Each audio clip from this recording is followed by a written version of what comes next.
I didn't lose my family to politics. I lost them to repetition. That distinction matters because what happened in my family didn't start with flags or hats or rallies. It started with sentences, simple ones, confident ones, repeated ones, sentences that weren't true, but were said often enough to feel like facts. And the person who perfected that technique isn't some anonymous troll or fringe blogger. It's sitting members of Congress, chief among them, Jim Jordan. This isn't about disagreeing with his politics. This is about recognizing how lies move from podiums into living rooms.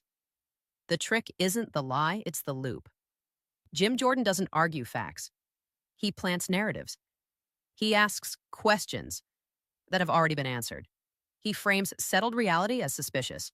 He never follows up with corrections. He never closes the loop. The lie doesn't need to win. It just needs to linger. Once it lingers, it becomes something worse than misinformation. It becomes familiar. And the human brain confuses familiarity with truth.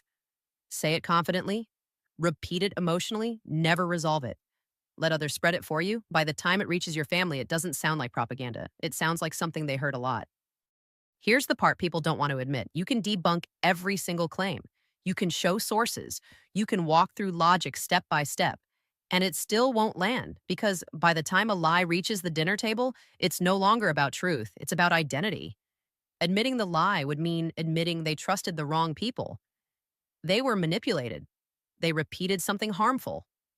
They were wrong out loud. That's not an intellectual threat, that's an ego threat. So the brain protects itself, not by seeking truth, but by rejecting the messenger.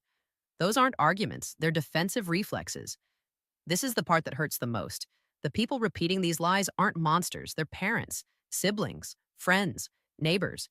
They're good people pulled into a system that rewards outrage and punishes humility. The people who engineered that system don't sit through the holidays. They don't lose relationships. They don't deal with the fallout. They cash checks, they book TV spots, they move on. Democracies don't rot with tanks or coups. They rot through repeated lies, normalized dishonesty, fractured families, and exhausted citizens. I'm not trying to convert anyone. I'm leaving a record. Because once you see propaganda complete its final stage, becoming family lore, you can't unsee it.